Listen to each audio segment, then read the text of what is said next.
nous attendons beaucoup de monde aujourd'hui pour ce premier webinaire. Nous sommes là 34 connectés, donc je suis ravi déjà de tous ceux qui sont déjà connectés. Je suis Antoine de chez avec moi Gérard de chez Cap Manager et Jennifer de chez Unicalo.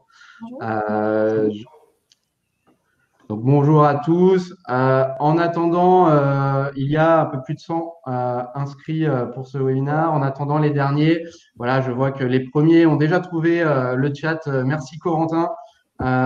Donc première chose avant de commencer, ce que je vais vous présenter, c'est simplement l'outil sur lequel on est pour pouvoir communiquer. Déjà, je vais rassurer tout le monde. Hormis Gérard, Jennifer et moi, personne d'autre n'est filmé. Nous sommes les seuls à être filmés et que vous allez pouvoir entendre. On n'a pas la possibilité d'échanger de vive voix en même temps à 100 personnes. Ça risque d'être un petit peu compliqué. Par contre, comme vous le voyez, le chat est présent pour pouvoir communiquer tous ensemble. Ça, c'est la première chose, le chat. Ensuite, donc vous verrez, on se présentera un peu plus après quand on aura démarré la présentation. Vous avez également en haut un onglet questions. Je ne sais pas si vous le voyez, je pense que vous le voyez. N'hésitez pas au cours de la présentation. Donc vous verrez, on va se décomposer en 3 parties de 20 minutes, 2 présentations de 20 minutes, puis réponse aux questions. Utilisez cet onglet questions en haut à droite pour pouvoir nous poser les questions. Ça sera beaucoup plus simple plutôt que de rebasculer sur le chat. L'avantage en plus de cette partie question, donc si quelqu'un peut en poser une, même factice, pour qu'on puisse voir à quoi ça ressemble. Donc à côté du chat, vous avez la partie question. Cliquez dessus, posez une question. Allez, le premier qui va pouvoir la poser. Non. Super, merci Fabrice. Et Yves, très bien, vous êtes super réactifs. Voilà, alors super. Pour les questions, donc ça se passe ici. L'avantage, c'est que si vous voyez une question qui a été posée et qui vous intéresse aussi, n'hésitez pas, vous avez une petite flèche sur la droite vers le haut pour pouvoir voter. Typiquement, voilà, exactement, on est plusieurs à avoir voté pour la question de Sophie, ce qui nous permettra à la fin, puisqu'on a un timing d'1 heure tous ensemble, si on n'a pas pu répondre à tout le monde, puisque vous êtes nombreux, de pouvoir ensuite reprendre chaque question et si on se rend compte qu'on n'a pas répondu, pouvoir vous répondre individuellement. Alors, je vois qu'il y en a encore quelques-uns qui arrivent. Hop, ce que je vous propose, on patiente 2-3 minutes le temps que les prochains arrivent. Je refais le même pitch que je viens de faire sur la présentation de l'outil et nous allons pouvoir ensuite démarrer tous ensemble sur ce premier webinaire avec Unicalo.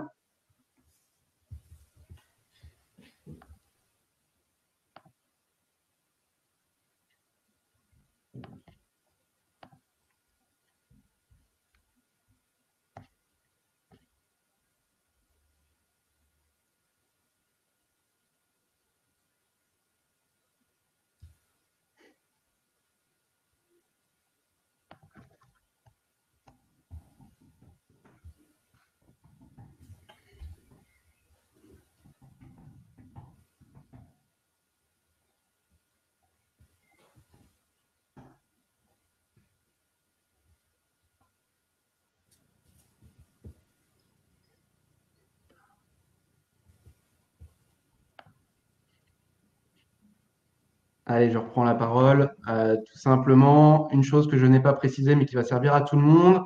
Sachez également que ce webinaire est enregistré. Vous recevrez tous le replay à la fin, d'ici quelques jours du webinaire. Comme ça vous permettra soit de le revoir s'il y a des sujets précis sur lesquels vous avez besoin de repasser. Et également, vous avez un contretemps, un coup de téléphone, un client qui vous appelle, un prospect.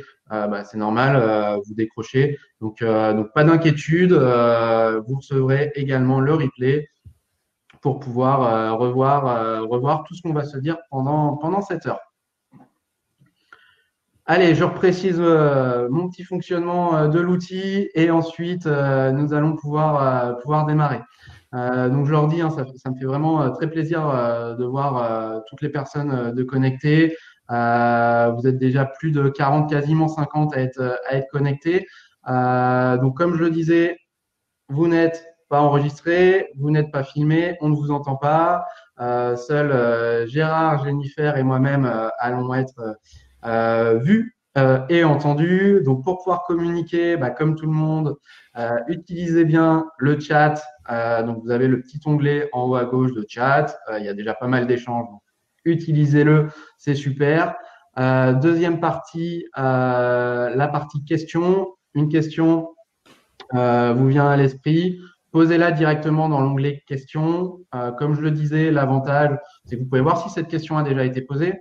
Vous pouvez voir également, vous pouvez voter du coup si la question a déjà été posée. Donc n'hésitez surtout pas à utiliser la partie questions. Ça nous permettra à la fin des présentations de pouvoir revenir sur chacune de vos questions et de pouvoir y répondre directement plutôt que de le faire pendant la présentation. Étant donné qu'on est nombreux, ça va être compliqué. On va enchaîner les deux présentations pour vraiment prendre ensuite le temps de pouvoir vous répondre. Donc, on va partir pour une demi-heure à 40 minutes de présentation et ensuite nous aurons 20 minutes d'échange pour répondre à vos questions. Et si vraiment on n'a pas le temps de répondre à toutes les questions, on pourra y répondre a posteriori grâce à ce petit outil. Merci à tous, bon webinaire et c'est parti.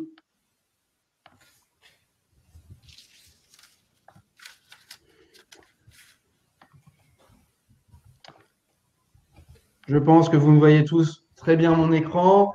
Donc, nous sommes partis pour ce deux webinaires en un. C'est-à-dire qu'on va le faire un seul webinaire et on va aborder deux sujets relativement liés en cette période inédite pour tout le monde. Nous allons voir comment vous pouvez bénéficier des dispositifs qui ont été mis en place, notamment par l'État, pour pouvoir sécuriser votre entreprise, pour pouvoir repartir de façon sereine et surtout, une fois que vous avez sécurisé la partie financière de votre entreprise, ça va être important de pouvoir rattraper, compenser le plus vite possible dans la baisse d'activité de ces 2 derniers mois en captant des nouveaux clients. Pour organiser ce webinaire, donc nous sommes en partenariat avec Unicalo. Donc je laisse la parole simplement à Jennifer pour présenter qui est Unicalo. Alors bienvenue à tous les artisans présents aujourd'hui, à nos nombreux clients que j'ai pu voir sur le chat et sur la liste des participants. Nous sommes heureux de vous proposer ce webinaire en compagnie de notre partenaire Eldo Travaux, mais aussi de Gérard Angassé, donc de Cap Manager, un expert en la matière. Pour ceux qui ne nous connaissent pas, Unicalo est le premier fabricant indépendant français de peinture bâtiment professionnelle basé en Nouvelle-Aquitaine, une entreprise familiale qui du coup a un site de production basé à Mérignac et 220 points de vente partout en France. Notre gamme de peinture est assez large, intérieur, extérieur, boiserie, plus de 1100 références aujourd'hui. Donc, bon webinaire à tous et merci encore d'avoir participé en tout cas et de participer aujourd'hui. N'hésitez pas à poser toutes les questions possibles sur du coup le slide de questions et on vous répondra en fin de webinaire. Merci. Merci Jennifer. Quant à moi, donc je suis Antoine de la société Eldo Travaux. Nous sommes donc partenaires d'Unicalo concernant la communication au sens large digitale au sein de l'activité bâtiment. Aujourd'hui, nous avons un peu plus de 1000 entreprises que nous accompagnons et surtout, nous avons 20 industriels et réseaux qui nous font confiance pour développer leur communication digitale et surtout que ça leur apporte du business derrière. Sur ce webinaire, nous allons aborder donc deux sujets, les aides liées au Covid-19, comment vous tous, vous pouvez en bénéficier, qu'est-ce que vous devez faire pour ça. Deuxième sujet, non des moindres, comment trouver des clients en s'appuyant sur les évolutions des modes de consommation. Tout le monde est à distance. On va essayer de répondre à ces questions-là avec 3 leviers simples pour que dès ce soir ou dès 16 heures, vous puissiez mettre en pratique les conseils qu'on va pouvoir vous donner. Donc, ça devrait nous amener sur 40 minutes en tout de présentation. Et à la fin, questions-réponses. On se laisse le temps, 20 bonnes minutes, pour pouvoir répondre aux questions que vous nous aurez posées. Pour la première partie, je vais être accompagné donc de Gérard, dirigeant de Cap Manager, à qui je vais donner la parole pour qu'il puisse se présenter et commencer ce webinaire. Bon webinaire à tous et à tout de suite. Bonjour à vous tous. Moi, je suis ravi aussi de partager cette heure avec vous. Alors, mon métier est d'accompagner les entrepreneurs au pilotage de leur entreprise avec un aspect financier, managérial, stratégique. Je fais ce métier depuis 17 ans et avant, j'ai passé 14 ans au sein d'un groupe bancaire. Donc, les aspects financiers, ça me connaît évidemment. Et donc, au cours de ces 20 minutes, on va parler des aides, mais surtout des financements. Donc, avant tout, ce que je voudrais vous dire, c'est qu'on est dans un moment qui est assez extraordinaire. Certaines personnes ne s'en rendent pas forcément compte, extraordinaire à tout point de vue. C'est-à-dire que on est dans une crise, mais le paradoxe, c'est que il y a un flux de liquidités dans l'économie qui est amené par les banques centrales. On est dans une crise planétaire qui est initiée par une crise sanitaire qui déborde sur l'économie. Je vois des gens qui disent, y a-t-il récession? Évidemment qu'il y a récession, parce que les PIB de tous les pays en même temps s'effondrent, parce que les économies ont été en rupture. Donc, à partir de là, évidemment, il y a récession, et puis il y a récession pour un petit moment. Mais ce qui est rassurant, c'est que tout le monde l'a en même temps. Ça veut dire que toutes les réponses de tous les pays en même temps sont identiques par de la création monétaire, ce qui fait que il y a une stabilisation sur les possibilités de dépôt de bilan, en tout cas immédiatement, qu'il pourrait y avoir, contrairement à ce qu'il y a eu dans les autres crises par le passé, évidemment 1929, mais c'est déjà très loin, et 2008. Donc les réponses sont massives, sont importantes, et en fait, il n'y a pas aujourd'hui un problème de liquidité. Ça veut dire que la plupart des entreprises ont accès au crédit d'une manière incroyable, et même certains qui n'auraient jamais pu avoir de crédit. Je vous raconterai deux success stories en la matière, de personnes qui n'auraient jamais eu de crédit, qui sont d'ailleurs dans le bâtiment, parce que j'accompagne 30% de ma clientèle, c'est du bâtiment, et qui se retrouvent avec des liquidités qu'ils n'auraient jamais eues. Donc l'idée, c'est de vous permettre de sécuriser vos actions, de sécuriser votre entreprise par des liquidités qui sont en plus sans garantie ou quasi sans garantie pour vous. Donc on peut presque dire que c'est tout bénéf et que finalement vous n'avez rien à perdre en activant ces crédits, puisque certains se posent encore la question. Évidemment, à côté, il y a d'autres aides. On va rapidement voir le panorama des aides et ensuite, on va aller sur comment lever les crédits à disposition, que ce soit de BPI, des banques. Et puis, ce qui est aussi intéressant, c'est que depuis ce Covid, depuis le 17 mars, chaque semaine, c'est un véritable feuilleton. Moi, j'anime des webinaires pour les entrepreneurs toutes les semaines. Et toutes les semaines, il y a de la nouveauté sur l'actualité économique, financière et sur les idées qu'ont les pouvoirs publics pour atténuer cette crise. Voilà. Donc ça, c'est le premier point. Je voulais quand même vous dire ça, c'est qu'il y a des opportunités. Effectivement, il ne faut pas se voiler la face. Il y aura probablement de la casse, mais il y a des opportunités. Donc, voilà. Donc, le panorama, voilà. Alors, souvent, les personnes me disent, suis-je exigible? Alors, j'espère que vous voyez bien le slide, mais très rapidement, il y a des dispositifs pour les entreprises. Sachez que l'État a prévu de débloquer 300 milliards d'euros pour les entreprises. 300 milliards d'euros, c'est énorme. Ces 300 milliards d'euros concernent autant les très grosses entreprises comme Renault ou Air France qui ont déjà eu des aides, quelques milliards, mais aussi des gens comme vous, des artisans, des PME, des TPE qui peuvent lever 10 000, 50 000, 300 000, 1 million en fonction de leurs besoins et de leur taille. Donc, ça, il faut le savoir. Et ça va pour tout type d'entreprise, c'est-à-dire les entreprises qui sont en difficulté ou récemment, l'État a mis un dispositif pour pouvoir aller en direct avec l'État chercher de l'argent quand les banques refusent des crédits, que ce soit des aides de 1 500 € qui permettent à des entrepreneurs qui font moins d'1 million d'euros, qui ont une baisse marquante de chiffre d'affaires, d'aller chercher un complément de revenus, à des décalages de charges, et puis d'autres aides aussi qui vont probablement arriver. J'ai vu ce matin que pour les commerçants, les boutiques qui font du négoce, quelle que soit l'activité, il y avait aujourd'hui, donc c'est en train d'être décidé, une annulation de charge, même pas un report, une annulation de charge. Ça veut dire qu'il faut suivre l'actualité de très près parce qu'il y a des opportunités toutes les semaines. Donc, voilà, alors on a fait un petit focus sur les mesures en Nouvelle-Aquitaine. Voilà, donc on voit qu'en fait, toutes les aides dont je vous ai parlé se retrouvent là. Et il y a 38 millions de financements qui ont été accordés en Nouvelle-Aquitaine, 55 milliards il y a 15 jours. Donc ça, c'est des stats qui datent d'il y a 15 jours. 55 milliards en France, d'accord, sur 300 milliards. Et on est probablement à plus de 60 milliards. Juste une chose que je voulais vous dire. Parallèlement, les Français ont épargné 60 milliards d'euros parce qu'ils ne peuvent pas consommer. C'est de l'argent qui ressortira dans le circuit pour investir, pour consommer, une fois que les gens retrouveront la confiance. Ok? Donc, c'est très important à l'avoir en tête. En fait, si les gens ont confiance, si l'État donne confiance, ça repartira. Et mes clients qui ont repris dans le bâtiment, c'est peut-être votre cas, j'en sais rien, mais en tout cas, ils me disent tous. Après 2 semaines, certains ont repris à partir de mi-avril. Certains me disent, ben effectivement, Gérard, j'en ai eu hier et aujourd'hui, ça repart, mon carnet de commandes, c'est pas effrité. Alors bien sûr, ça dépend des marchés. Si on est avec les particuliers, a priori, il n'y a pas trop d'annulation. Ceux qui sont sur des marchés publics, il peut y avoir des décalages.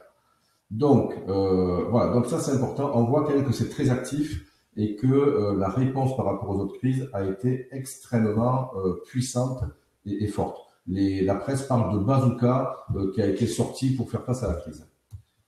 Voilà. Alors, faut-il prendre toutes les aides à disposition? Alors moi, je vais dire oui, parce que le nerf de la guerre, c'est évidemment la trésorerie. Bien sûr, il va falloir travailler son modèle économique, sa manière de travailler, son management. Il va falloir travailler ses marges, il va falloir travailler la présentation de ses offres, être très présent sur le digital. Mais Antoine en parlera après moi. Ça va être une arme phénoménale. Donc, il faut préserver sa trésorerie pour investir, pour pas avoir de rupture sur son activité, pour payer ses collaborateurs et puis pour pouvoir acheter avec ses fournisseurs et fonctionner. Il faut anticiper et sécuriser pour travailler dans la sérénité. La première cause de stress des entrepreneurs et d'insomnie, c'est la trésorerie. Si on dort bien, on est serein, on est créatif et on bosse bien. Je crois qu'on est tous d'accord là-dessus. Donc, préservez votre trésor, c'est hyper important. Et pour ça, on va faire un focus sur les aides. Alors, c'est plutôt des financements que vous avez plutôt que des aides, sachant que pour la première fois aussi, l'État est là et vraiment présent parce que si vous ne payez pas, vous n'êtes pas caution. C'est-à-dire que le PGE, c'est 10% qui peuvent être en fonction des banques où la banque va vous demander une caution. Mais il y a des banques qui ne demandent pas de garantie. Donc, c'est garanti par l'État intégralement. Donc, voilà. Alors, juste les aides, qui faut-il aller voir? Bon, l'expert comptable qui va pouvoir distribuer du prêt directement chez BPI avec une plateforme. Allez voir les plateformes de l'État avec économie.gouv pour certaines aides. Les plateformes régionales qui financent des subventions, où j'y reviendrai en dernier lieu. Et puis BPI évidemment. Et pour les entreprises en difficulté, via le Codéfi, les CCSF ou le Codéchef, c'est un petit peu technique. Si certains voudront des infos plus tard, je les donnerai là lors de ce webinaire ou plus tard. Voilà. Et puis, il y a l'outil tribunal de commerce qui peut être aussi, à condition de très bien l'utiliser, un levier de trésorerie. Je précise, à condition de bien l'utiliser.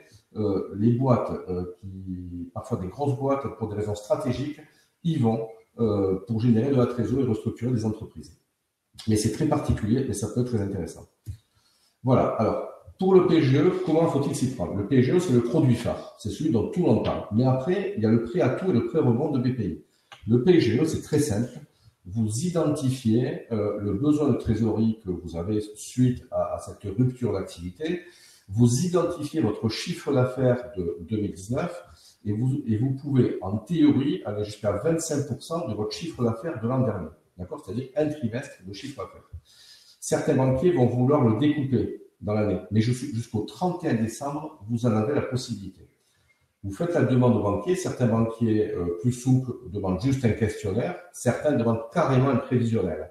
Et là, il y a une certaine manière de le faire. On pourra vous donner quelques tuyaux si vous voulez, parce qu'on accompagne déjà à le faire.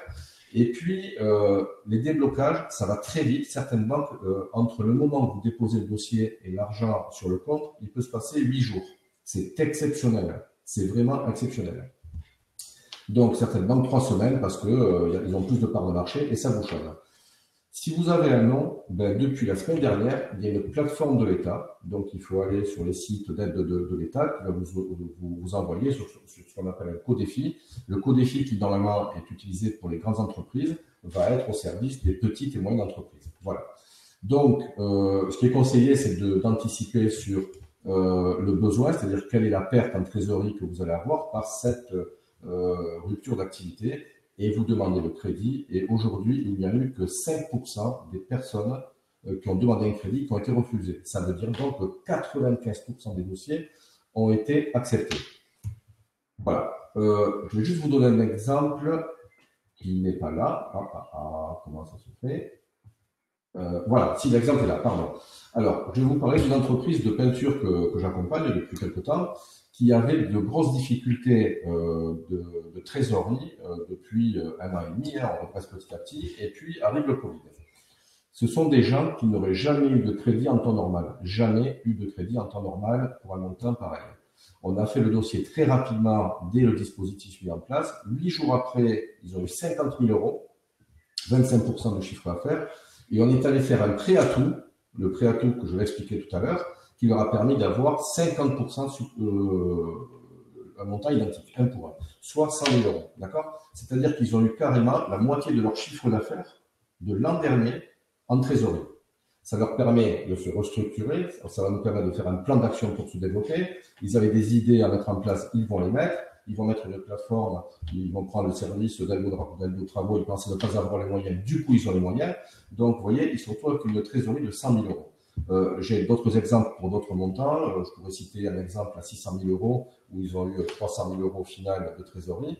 Il y a des effets de levier qui sont extrêmement importants. Donc, les prêts BPI, c'est-à-dire qu'il y a le PGE, mais il y a deux autres prêts. Vous avez le prêt à tout, d'accord, qui va de 50 000 à 5 millions d'euros. Et là, c'est le prêt à tout, c'est celui où l'État va faire 1 pour 1, c'est-à-dire que si vous avez un PGE de 50, ils vont pouvoir faire 50 000 euros directement PBI, pas de garantie, trop hyper concurrentiel, et amortissement différé à partir de 1 an, comme le PGE.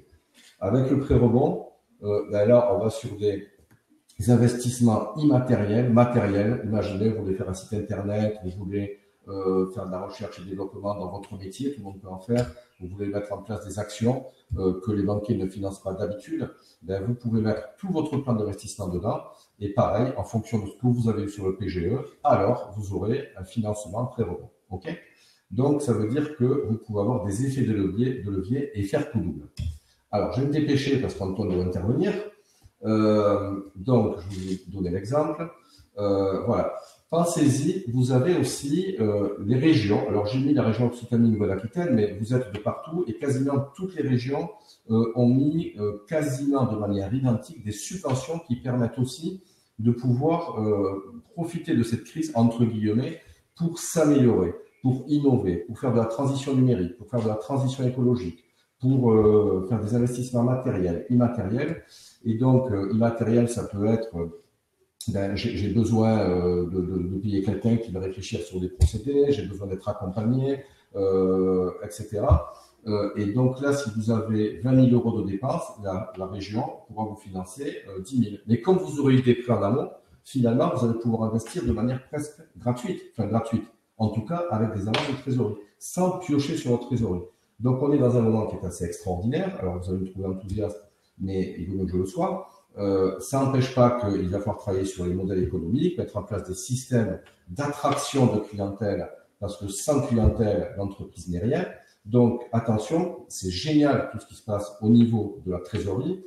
Ça va être plus complexe pour percer dans ces marchés, d'accord? Donc, c'est un effet d'aubaine. Derrière, il faut vraiment travailler ces modèles économiques, sa capacité d'attraction, de conversion et puis de livraison de ces produits pour être dans un modèle de croissance équilibré. Voilà, moi j'ai fini ma présentation. Si vous avez des questions, évidemment, j'y répondrai après la présentation d'Antoine.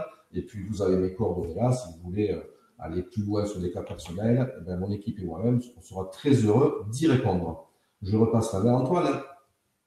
Super, merci Gérard. Je t'invite à aller voir, effectivement, il y a eu poser D'accord. sur l'onglet questions auxquelles tu seras plus à même à répondre que moi. Ça marche. Donc, je te laisse aller voir pendant ma présentation. Et puis, de toutes les façons, comme je le disais en préambule, nous répondrons à vos questions à la fin de ma présentation. Pareil, qui va durer un petit quart d'heure. Comme ça va nous permettre de prendre le temps de répondre à vos différentes questions. Parfait, merci.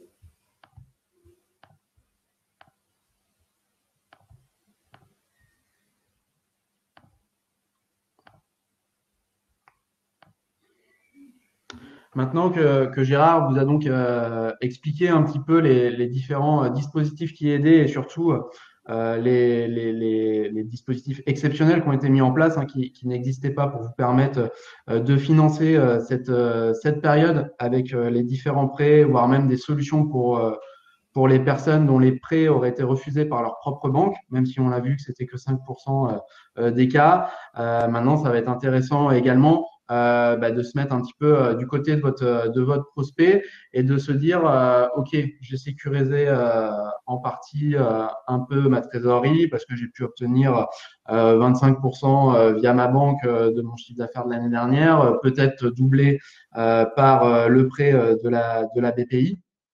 Maintenant, comment je réattaque le marché? Les personnes, mes particuliers prospects, sont peut-être encore chez eux. D'autres vont peut-être accepter que je passe les voir, mais comment j'aborde ce marché qui est en évolution, alors pas aussi rapide que l'évolution des dispositifs mis en place exceptionnellement pour le Covid. Hein. On ne parle pas à la semaine, mais déjà on va voir que sur les quelques années qui se sont écoulées, on a vu quand même pas mal d'évolutions. La première évolution, qui existe déjà depuis longtemps, c'est Internet. Et à votre avis, donc n'hésitez pas à réagir dans le chat, à mettre vos réponses si vous le souhaitez. Je vais y répondre dans même pas 10 secondes. Mais à votre avis, combien de Français se connectent tous les jours en pourcentage? Est-ce qu'on est plus proche de 1 sur 2? Est-ce que c'est un tiers? Est-ce que c'est 2 tiers? Est-ce que c'est 90%? Voilà, donc n'hésitez pas à interagir. Malheureusement, moi, en faisant la présentation, je ne peux pas voir ce que vous écrivez, mais n'hésitez pas, Jennifer et Gérard le verront, et moi, je le verrai après. Alors aujourd'hui, c'est 74%. Quasiment 3 Français sur 4 se connectent tous les jours sur Internet.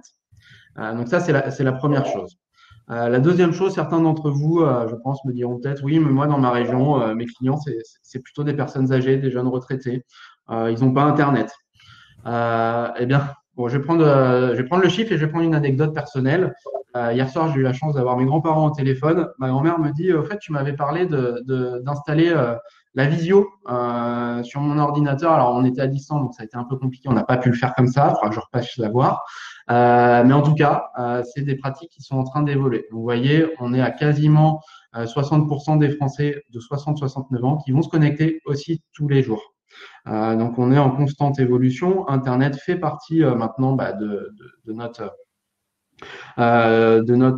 entourage, on va dire presque, puisqu'aujourd'hui, on y passe 42 heures par semaine. Je ne sais pas si vous vous en rendez compte, le nombre d'heures par semaine qu'on va passer sur Internet, que ce soit pour le travail, que ce soit en loisir, ou que ce soit pour d'autres sujets, pour faire une recherche sur Internet, pour chercher un peintre, chercher un restaurant. On va passer du temps, trouver un itinéraire. On va passer du temps sur Internet. Et surtout, une évolution, celle-ci un peu plus récente, c'est la part des réseaux sociaux.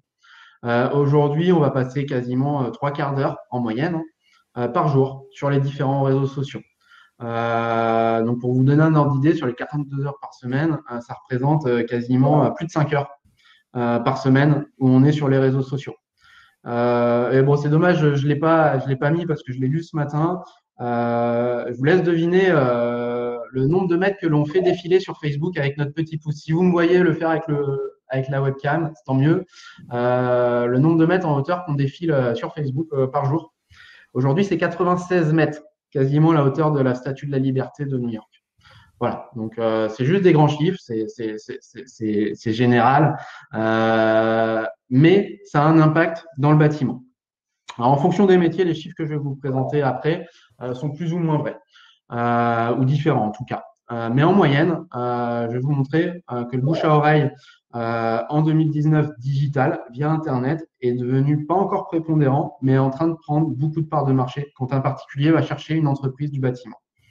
À votre avis, le digital aujourd'hui, un particulier qui recherche une entreprise, combien vous recherchez via Internet, combien vous recherchez en passant par le bouche à oreille classique des voisins, des amis ou de la famille? Alors, je vous laisse réagir un petit peu sur le chat, histoire d'avoir quelques réponses pour pouvoir voir un petit peu vous, votre ressenti.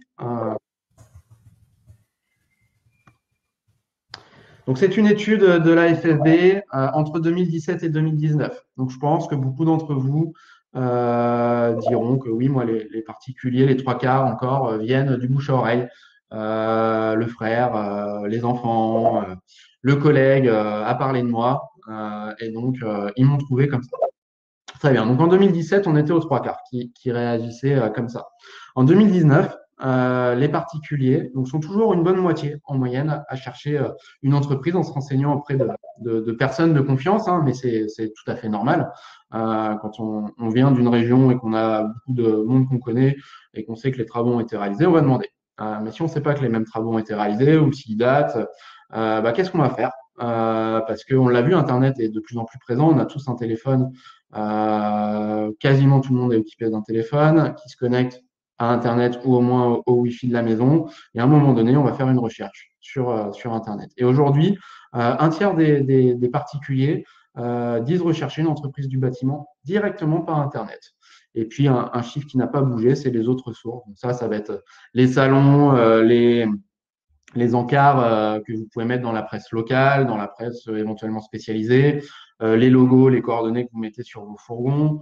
Voilà, c'est ça qu'on va englober dans autres sources. Alors vous, à titre personnel, hein, peut-être que ces chiffres sont un peu différents, c'est possible, mais sachez qu'en tout cas, que la tendance est celle-ci, qu'il y a une évolution, une bonne prise de part de marché d'Internet dans la recherche des particuliers pour trouver une entreprise du bâtiment.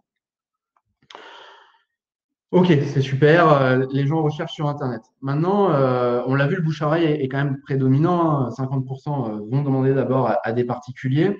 À votre avis, quel est le pourcentage de Français, en plus de ceux qui demandent à quelqu'un s'il ne connaît pas une entreprise de peinture, quel est le pourcentage de Français qui vont consulter les avis clients? Ils ont entendu parler de vous par le collègue du voisin. Est-ce que cette personne-là va aller voir quelque chose, va aller voir ce qui se dit sur vous, sur l'entreprise? Eh bien, aujourd'hui, on a quasiment 9 Français sur 10 qui disent aller consulter les avis d'anciens clients dans la prise de décision.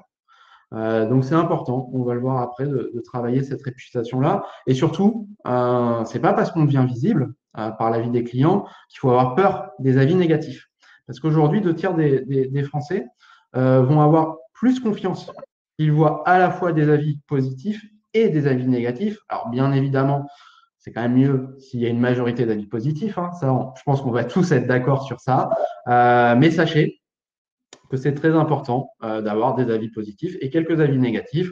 Internet, on l'a vu, est présent dans nos vies. Il y a tout sur Internet, à boire et à manger. Mais ça veut dire que le particulier va aller se renseigner. Et maintenant, il sait très bien que sur un chantier, même si vous êtes une super entreprise, que vos gars font du boulot, vous-même faites du super boulot, on a des aléas de chantier.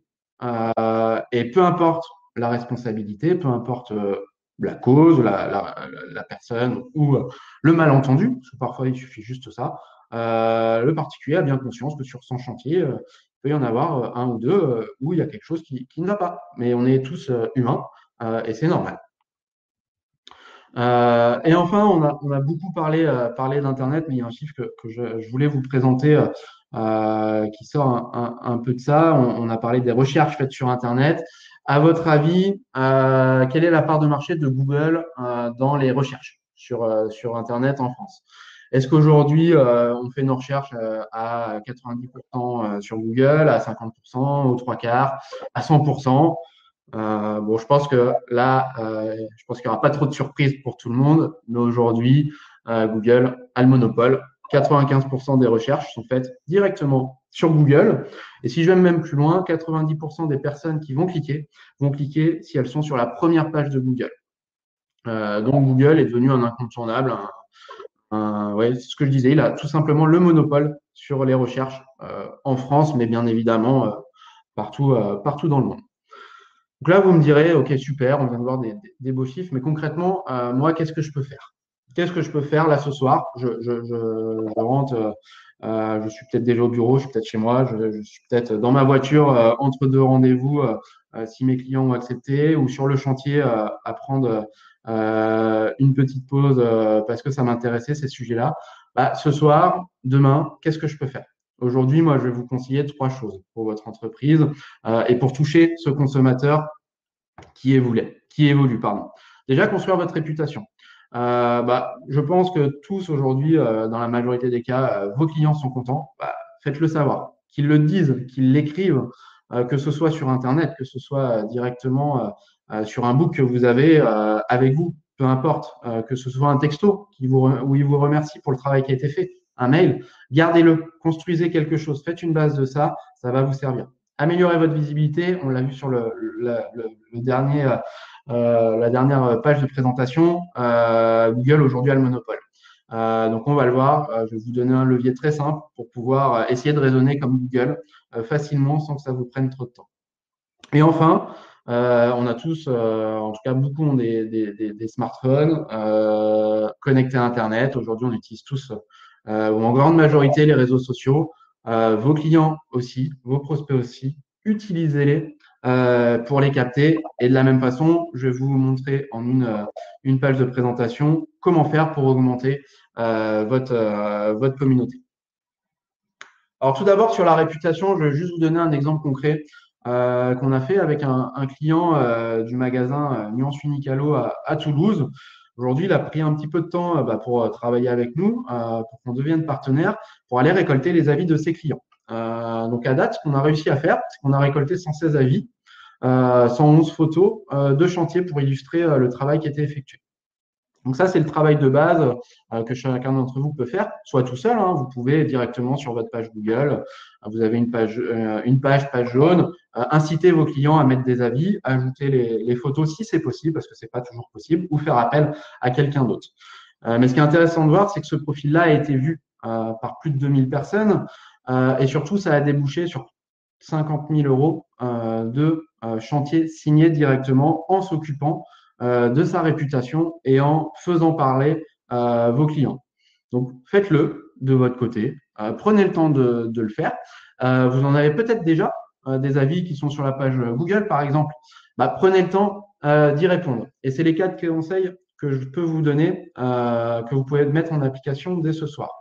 Ce soir, en rentrant chez vous, si vous avez déjà des avis sur votre page Google, sur votre page jaune, c'est pas facile à dire, hein, page jaune. Bref, je vous invite à y répondre. Pourquoi? Parce que vous allez pouvoir remercier l'auteur, votre client. Ça va il va se sentir valorisé, il parlera encore plus de vous. Vous allez pouvoir rappeler les travaux que vous faites. Ça va inviter les prospects qui vont consulter votre réponse à savoir que vous faites ça. Ils ont peut-être fait une recherche pour, je sais pas, pour changer le revêtement de sol, vous avez posé du parquet, mais vous êtes aussi peintre. Dans la réponse, si c'était pour de la peinture, si vous le mettez dans votre réponse, ça va interloquer les prospects qui verront la page. N'hésitez pas à utiliser les marques que vous utilisez. Utilisez la puissance des marques. On l'a vu avec Unicalo, premier fabricant indépendant. Profitez-en, utilisez cette notoriété nationale. Enfin, indiquez bien sûr que vous restez disponible pour d'autres travaux. On ne sait jamais, vous êtes peut-être intervenu simplement pour le salon. Il reste peut-être les chambres à faire, peut-être la cuisine. Insinuez-le dans votre réponse. Votre client se souviendra de vous puisque vous lui avez rappelé que vous pouvez aussi revenir pour les pièces manquantes, pour d'autres travaux ou qui parlent de vous si vous avez tout fait dans cette maison-là. Voilà, plus simplement leur dire merci de votre confiance et puis n'hésitez pas à parler de nous autour de vous. Deuxième levier que l'on va voir, Google. On l'a vu, Google a des parts de marché fortes. Le particulier recherche donc sur Google. Donc, c'est important, améliorer votre visibilité et 3 conseils simples pour multiplier la visibilité sur Google par 2. Déjà, vous avez sûrement tous vu quand vous avez fait une recherche sur Google, ce type de petite page à droite, c'est ce qu'on appelle une fiche Google My Business. Aujourd'hui, si vous êtes propriétaire de cette entreprise, reprenez la main directement sur cette fiche. Vous l'êtes peut-être déjà, vous la gérez peut-être, ou vous ne la gérez pas. Donc, vous voyez, en bas à droite, vous êtes le propriétaire de cet établissement-là. Vous cliquez dessus et vous n'avez plus qu'à remettre vos coordonnées. Si vous ne la gérez pas déjà, on va vous demander l'adresse postale et Google va vous envoyer un code et sous 10 jours, vous allez reprendre la main sur cette fiche. En faisant ça, vous montrez à Google que vous l'aimez entre guillemets parce que vous utilisez ces outils. En 2, vous allez pouvoir sélectionner jusqu'à 10 catégories des travaux que vous faites. Peut-être que quelqu'un va vous faire une recherche pour peintre, par exemple, à Nantes. C'est votre activité principale, mais vous faites aussi du revêtement de sol. Peut-être que c'est important de mettre dans vos catégories que vous faites du parquet aussi, revêtement de sol. Comme ça, quand Google va voir que quelqu'un fait la recherche pose de parquet Nantes, par exemple, typiquement, vous allez pouvoir aussi ressortir sur ce type de recherche. Enfin, le troisième point important, je suis sûr, si on était tous ensemble réunis autour d'une table, autour d'un café, voire si l'heure s'y prête plutôt d'un apéritif, je pense en vrai qui peut tous nous manquer en cette période-là, je suis sûr qu'on sortirait tous notre téléphone pour aller voir la bibliothèque de photos. Je suis sûr que vous avez tous des dizaines, voire même un peu plus de photos de chantier. Qu'elles soient jolies, en cours, finies, c'est pas grave. Moi, ce que je vous invite à faire, c'est dès ce soir, si vous avez les accès à votre page Google, ajoutez les photos, puisque Google aime bien qu'on l'utilise et va trouver ça pertinent que vous ajoutiez les photos directement dessus et va vous ressortir un peu plus. Si vous voulez en savoir plus sur ça, alors je partage juste 2 secondes l'arrêt du partage. Je vous envoie juste un lien. Je peux vous proposer de réaliser pour vous gratuitement un audit sur votre Google My Business. Je vous envoie là de suite le lien. C'est un petit peu long parce qu'il faut tout ressaisir en même temps. Pas de surprise. Et après, je vous donnerai le dernier conseil qui me reste et on pourra passer aux questions et réponses. Voilà, donc vous voulez en savoir plus sur votre référencement local, savoir comment il est, s'il est bon, moyen, qu'est-ce que vous pouvez faire pour améliorer. Donc, vous avez une petite page qui apparaît sur votre écran. Je vous invite à vous inscrire si vous voulez bénéficier de cet audit gratuit. Une fois fait, on vous rappelle, on vous le commente. Et comme ça, après la demi-heure qu'on aura passé ensemble, vous aurez les clés pour pouvoir directement reprendre la main sur votre référencement local. J'en profite, je reprends la main sur mon écran pour la présentation. Le dernier levier, on l'a vu, les réseaux sociaux. Là, je vous donne un conseil si vous avez déjà une page. Si vous n'en avez pas, on pourra voir avec Unicalo pour organiser peut-être d'autres webinaires sur le sujet précis des réseaux sociaux. Mais pour tous ceux qui ont déjà une page, ce que je vous conseille de faire, c'est d'augmenter en déjà votre communauté. Plus vous toucherez de monde, plus vous serez visible. Donc, c'est simple. Il y a peut-être des conseils que vous avez déjà mis en place, d'autres auxquels vous n'auriez pas pensé parce qu'on n'y pense pas toujours.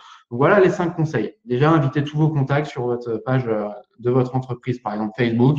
Invitez tous les contacts que vous avez sur votre page personnelle ou page professionnelle Facebook.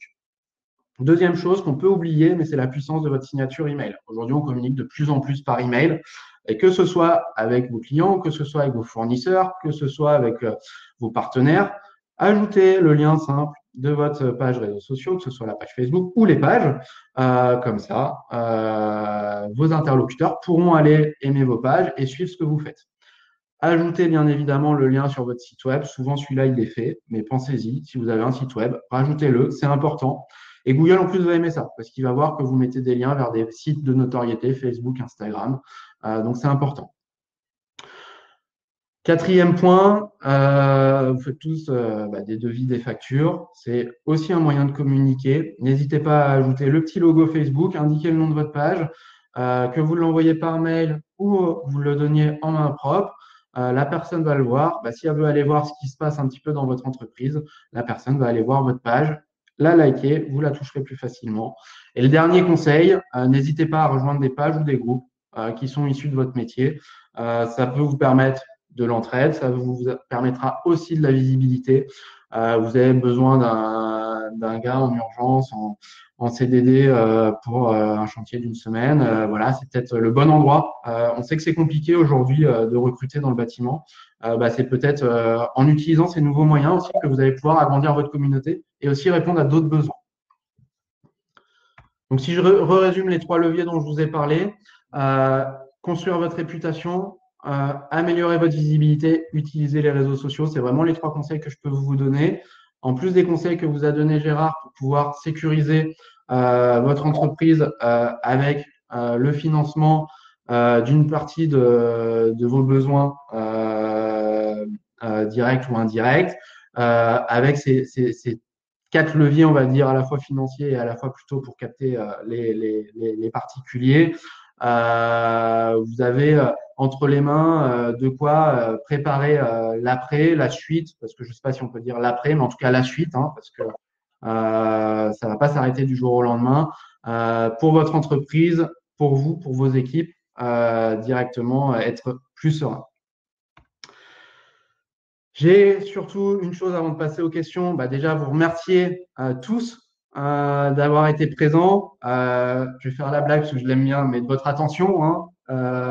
C'est l'avantage, même si on est nombreux, c'est qu'au moins, et c'est l'inconvénient, c'est qu'on ne vous voit pas. Mais en tout cas, merci de votre présence. Merci, j'entends les petites notifications sur le chat ou sur les questions, donc je sais que ça réagit. Donc, merci déjà pour ça. Sachez une chose, on va vous envoyer par mail le replay de ce webinaire, le formulaire de satisfaction et on en organise un prochain spécifiquement sur ce qu'on a vu tout à l'heure sur Google, comment augmenter la visibilité sur Google en rentrant plus en détail sur comment fonctionne Google et quelles sont les clés pour vous. Ça a lieu mardi prochain, pas tout à fait la même heure, on se dit post-confinement, en tout cas pause 11 mai, plutôt 17 h. Vous recevrez ça. Et ce que je vous propose, c'est qu'on passe directement aux questions dès maintenant. Encore merci. Si Gérard et Jennifer vous voulez rajouter quelque chose, n'hésitez pas. Moi, je vais boire un tout petit peu avant de regarder les questions.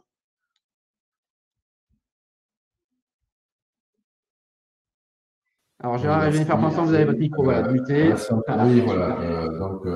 Merci Antoine. Peut-être que je vais répondre à quelques questions parce que certaines questions ont été posées et puis j'ai répondu en direct, mais je peux donner un peu plus d'explications peut-être. Voilà. Après, je ne sais pas s'il y a d'autres questions qui sont arrivées entre.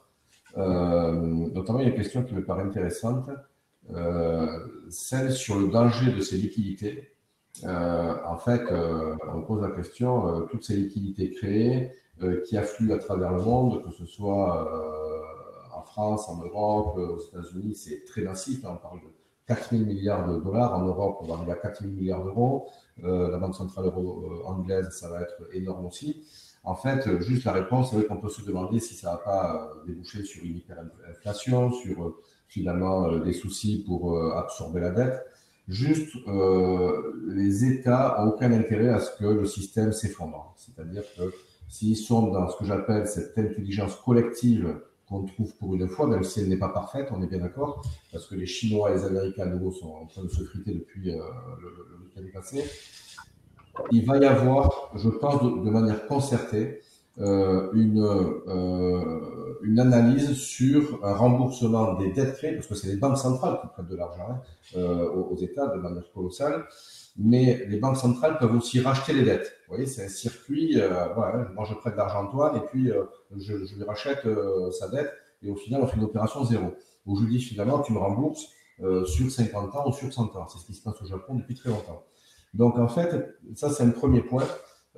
Parce que rembourser par l'impôt, c'est absolument impossible, tout le monde partira en faillite, donc toute personne n'aurait le pouvoir de payer un impôt. Et le second point, c'est tant que ces liquidités remplacent celles qui sont détruites, parce que pendant on travaille pas, on détruit de la monnaie, on reste à un système ISO. Donc voilà, ces deux notions, on ne peut pas aller plus loin dans ces explications de macroéconomie dans ce temps-là, mais c'est un premier point à voir. Et quand on lit la presse, c'est vrai que les avis commencent à converger sur ces systèmes-là. Je peux répondre à une autre question, puis Antoine, peut-être que tu répondras à d'autres, sur ben, le fait, voilà, BPI apparemment, pour certains, limite le dossier accordé par les banques. Alors, ce que j'ai répondu, c'est que je n'ai pas vu les bilans.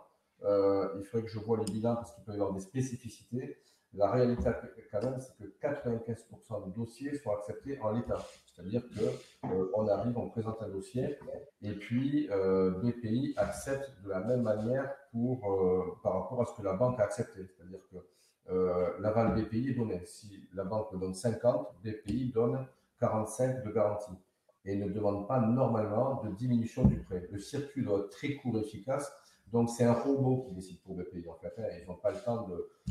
voilà. Et pour des cas spécifiques, ça rejette le dossier. C'est un intervenant qui va analyser. Il va se dire, oups, peut-être qu'il n'en a pas besoin, peut-être que c'est trop, peut-être que sa structure financière n'est pas bonne. Mais pour info, peut-être que j'ai dit tout à l'heure, mais je le répète, j'ai un de mes clients que j'ai depuis début avril qui a réussi à avoir 250 000 euros de prêt avec une perte de 160 000 euros sur son bilan de 2019. D'accord. Et avec des fonds propres étroits. Donc après, il faut voir, il y a peut-être des aspects que je ne connais pas, des spécificités. Voilà pour les premières réponses. Antoine, Ouais, je vais prendre. J'ai vu une question. Tac, tac, tac. Je la retrouve plus. Ici, Yves qui demande si avoir beaucoup de très bons résultats en termes d'avis n'est-il pas un handicap en matière de crédibilité. Est-ce que les dés sont pas pipés, en clair? Donc, c'est une bonne question. Et pour ça, première réponse, ça dépend comment vous utilisez les avis. Est-ce que c'est des avis qui sont uniquement présents sur votre site web? Effectivement, là, ça peut induire un petit peu en erreur le particulier, même si c'est des vrais avis. Donc, ça, c'est la première chose. La deuxième chose, ce qui va être important, en fait, au-delà des notes, c'est la régularité des avis. De voir qu'il y a eu 100 bons avis, typiquement, mais que le plus récent, c'est un chantier qui a 2 ans, on va se poser des questions. Donc, ce qui est hyper important, c'est d'avoir une récurrence, en avoir régulièrement. Et comme ça va aussi permettre, on va dire, de minimiser l'impact d'un mauvais avis qui serait, entre guillemets, noyé parmi les bons avis. Donc, c'est important d'avoir des avis et de donner la possibilité à ses clients de s'exprimer. Voilà, j'espère avoir répondu à la question. Yves, n'hésitez pas à me dire dans le chat si vous êtes encore là. Donc, en résumé, passer par un tiers de confiance, c'est un plus, et de la régularité sur les avis sera encore un plus. Merci Yves. Voilà. Maître, ça me fait plaisir. Ludivine aussi qui pose une question sur Google.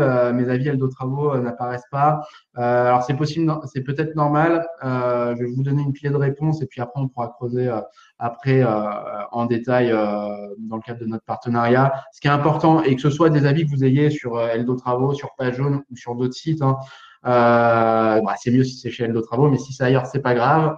Tout simplement, ce qui va être important de vérifier, c'est que le nom de votre entreprise, que ce soit sur Google ou sur Eldo Travaux ou la page que vous utilisez pour mettre vos avis, ce soit le même nom, qui est la même adresse, le même numéro de téléphone et le même site web d'indiqué. À partir de là, Google va sembler pertinent d'afficher les avis, même si personne n'a la science et le nez dans l'analyse que fait Google.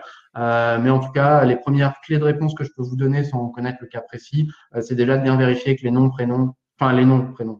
d'entreprise, numéro de téléphone, adresse et site internet sont bien les mêmes sur toutes les pages sur lesquelles vous êtes présente pour améliorer le référencement de votre entreprise.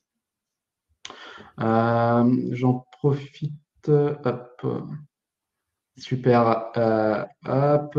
Également, j'avais vu, c'est pour toi, Gérard Plus, Isabelle qui avait une question sur les micro-entrepreneurs. Je ne sais pas si tu as des éléments de réponse par rapport à ça.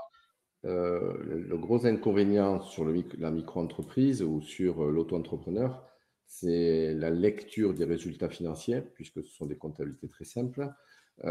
Et en fait, l'analyse ne se fait que par des éléments qui ne sont pas parfois chiffrés, mais parfois des éléments extérieurs.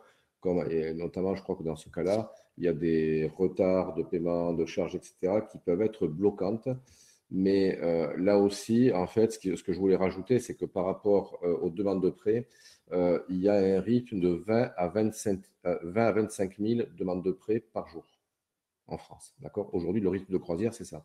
Ça veut dire que les guichets des banques sont submergés de manière virtuelle, que les chargés d'affaires travaillent pour beaucoup à mi-temps chez eux et à mi-temps en agence. Et en fait, ils ne peuvent pas tout traiter. Les réseaux qui ont le plus de parts de marché ne peuvent pas demander à tout le monde. Dès que ce n'est pas carré, dès qu'il y a quelque chose qui n'est pas, ils le mettent de côté et c'est un moyen de taper en touche. Parce qu'encore une fois, j'ai répondu aussi tout à l'heure à quelqu'un sur le chat, normalement, tout doit être fluide. Donc, les retards de charge, normalement, ce n'est pas un motif pour refuser un prêt bancaire, d'accord? Le motif, c'est vraiment que l'affaire soit en situation de catastrophe et qu'elle aurait été en défaillance avant la période du Covid.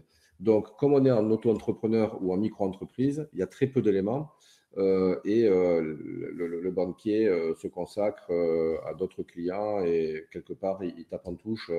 Voilà, il se réfère qu'à cet élément. Voilà. Donc, c'est vrai qu'il y a parfois une certaine injustice. En tout cas, tout le monde n'est pas traité à égalité. Et en fonction des réseaux aussi. Je vous ai dit, il y a des réseaux, c'est en une semaine, vous avez la demande et le déblocage.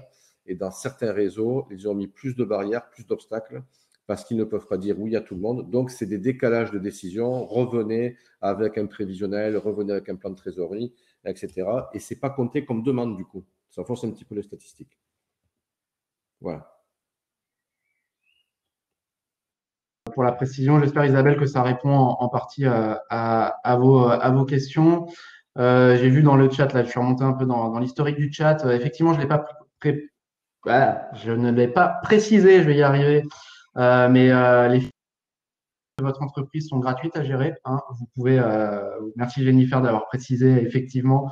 Mais donc, vous pouvez prendre la main directement dessus. C'est totalement gratuit. Et si vous n'avez pas le temps, après, faire appel à des partenaires qui peuvent s'en occuper pour vous. Certains le proposent. Ok, donc Isabelle qui répond, super. On va être nickel, je vois, en termes de timing. S'il y a une autre question, n'hésitez pas. Sinon, on va pile se tenir dans l'heure. Moi, ce que je vais vous préparer là tout de suite, pour ceux qui sont encore présents, si vous avez la possibilité, simplement de donner votre avis sur ce webinaire. Donc, comme tout à l'heure pour l'audit, je vous envoie simplement un petit lien pour me dire ce que vous en avez pensé. Et ça va nous permettre tout simplement de continuer à améliorer, de continuer, c'est dur de faire deux choses en même temps, d'améliorer notre contenu. Je prépare le bouton en même temps. Mais en tout cas, encore merci à tous. Déjà à Gérard pour son intervention sur les financements, comment financer son entreprise. Jennifer et à Unicalo de nous avoir donné cette opportunité-là de pouvoir vous présenter, essayer de répondre aux questions que vous vous posez et essayer de vous accompagner comme on peut. Parce que je pense que c'est important, on l'a bien vu dans beaucoup de domaines, la solidarité est importante et on en a plein qui se manifestent en ce moment. Donc continuons. Merci aux magasins Nuance Unicalo qui étaient présents. Merci aux magasins indépendants également, distributeurs des produits Unicalo d'avoir été présents. Et surtout, bien sûr, merci à vous tous, artisans, entreprises, clients ou non clients de nos différentes solutions, d'avoir été présents et de nous avoir écoutés. Donc, je vous laisse simplement donner votre avis. Le bouton apparaît. Je vous laisse y répondre. Ça prend 30 secondes et je n'aurai plus qu'à vous remercier une dernière fois. On va pouvoir ensuite rester dans le timing de l'heure, clôturer ce webinaire. Je vois qu'il y a d'autres questions qui sont en train d'arriver en même temps. La dernière de Jacques, peut-être, si ma banque refuse mon prêt, dois-je voir directement avec la BPI? Alors, je viens de répondre en direct. En fait, il y a la BPI, mais il y a aussi la plateforme de l'État qui vient d'être créée. Donc, si on va sur BPI, vous avez tout le circuit, d'accord? Sinon, vous avez mes coordonnées, vous pouvez aussi, bien sûr, prendre contact. Juste, je réponds à celle de Sophie qui est très importante. Le banquier me dit que le taux d'intérêt n'est pas connu. Si on ne peut pas rembourser l'emprunt dans un an. Donc, c'est dangereux de ne pas savoir à quel taux on sera soumis ou non. Alors, déjà, pensez à vous. Est-ce que c'est dangereux pour vous? C'est-à-dire que quand on fait un prêt, normalement, 90% des crédits bancaires, on demande votre caution au minimum à 50%. Là, c'est un prêt où vous n'êtes pas caution. Après, c'est une anticipation sur les taux d'intérêt. Tout le monde sait aujourd'hui que si les taux d'intérêt montent de manière spectaculaire, ça va étouffer l'économie. Certes, ça va annuler les dettes, comme par le passé, dans les années 70-80, mais ça va aussi étouffer l'économie. Tant qu'il y a de la destruction monétaire qui est remplacée par de la création monétaire, il n'y aura pas d'inflation. Et avant 6 mois, 1 an, sauf catastrophe, il est peu probable qu'il y ait une forte inflation. En tout cas, tous les modèles de prévision ne voient pas d'inflation. Donc, moi, si j'étais à votre place, d'ailleurs je suis parce que je suis entrepreneur, je fais le prêt PGE sans contestation. Voilà. Je le fais sans contestation. Il y a toujours un danger. Le plus gros danger, c'est de rien faire. Voilà pour ma réponse. Merci Gérard. Dire au revoir et merci pour votre écoute. Merci à tous encore. Bonne fin de journée à tous et à très bientôt. À très bientôt. À bientôt. Au revoir. Au revoir.